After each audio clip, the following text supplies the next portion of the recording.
Трап означава тротуара Room for Angry People.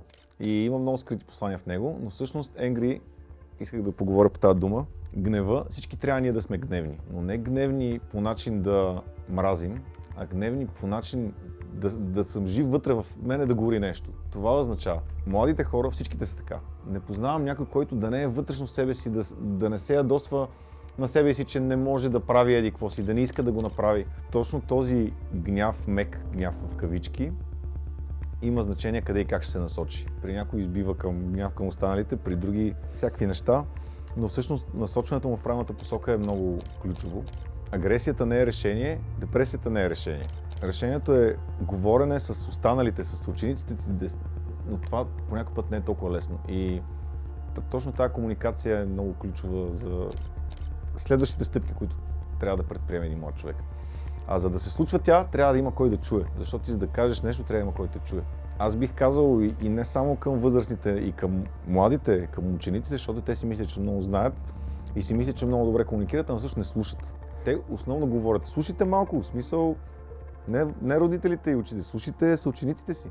Сега някой може да ме нахейти тук, но искам да кажа, че отдел за закрила на детето е супер якото място и има много смисъл от тази организация. Имали сме близки срещи с тях и съм виждал какво правят и с какви сериозни казуси се занимават. Има си национален телефон за деца в нужда. Изобщо не се притеснявайте с обадите. Дори за някаква глупост да е, дори се чувствате зле така просто да ви въздуха, но обадете се на телефона. Полициите имат такива специални отдели, свързани с детска престъпност. Те са отдадени на кауза. Те работят за много малко пари и се занимават с най-сериозните и случаи, такива, които изискват наистина отдаденост. Не мога да го правиш ти, колкото и пари да вземеш, ти не мога да го правиш за пари. Тия хора наистина ще ви чуят и ще реагират по правилен начин. Страшно много проблеми има и тук не става просто само за проблеми с ученици от бедни семейства.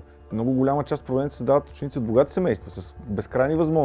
В случая е явно, че нещо липсва на това дете и явно, че трябва да се работи. При всички положения има си немалко начини, по които мога да намериш помощ и подкрепа.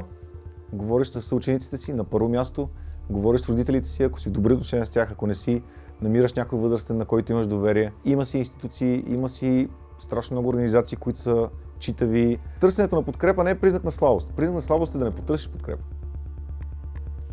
За мен нуждата от място като трап се появи още в гимназията, докато свирах на китара и ме тресеше дивата металщина. Металщината, за всеки един, който е малко по-запознат, е израз на това да кажеш на останалите: аз съм различен и не ме интересува какво вие мислите за това. Това е добрия път, по който може да се тръгне в тази посока. Като други примери мога да дам залитването по наркотици, агресията към обкръжаващите съученици, депресията. Едно голямо общо нещо са всъщност всичките тия чувства и емоции, които вълнуват младежите и тинейджерите като цяло. Това, което липсва тогава, което ми липсваше и сега в момента, което липсва, е точно една среда, в която ти можеш да се чувстваш добре, да си спокоен, да имаш нещо като safe space, място, където ти да можеш да си свободен, да развиваш това, което те влече, да се отключиш към света около тебе. Тук проблеми не съществуват. Тук идваш и ти е хубаво. Тук нямаш между час и учител оценки. Тук идваш да се чувстваш добре. Не ни интересува какъв си, не ни интересува, както казах, какъв ти е цвета на кожата, каква музика слушаш. Тинейджерите имат неограничен потенциал. Не много, просто е неограничен. Това нещо, което съм видял, че с възрастта на човек, този потенциал намалява, то е едно такова като стесняване на възможностите. И съответно това е нормален процес, ние избираме в каква посока да се насочим и да работим. Но когато си млад, ти имаш едно безкрайно поле от възможности. Минаването на следващата стъпка е много лесно, с супер малко помощ и подкрепа и напътствие, но по някакъв път и това липсва. Наистина е много тънка граница от това да тръгнеш натам или да тръгнеш натам. Да тръгнеш към побоищата, или да тръгнеш към наркотиците, или да тръгнеш към депресията, или към това да се развиваш себе си под някаква форма, в някаква област, да правиш музика, да си ютубър, да си геймър. Много е лесно човек да тръгне по добрия път, още по-лесно е по лошия път. Изобщо нещата са лесни, просто е нужно малко усилие от наша страна като възрастни и като общество.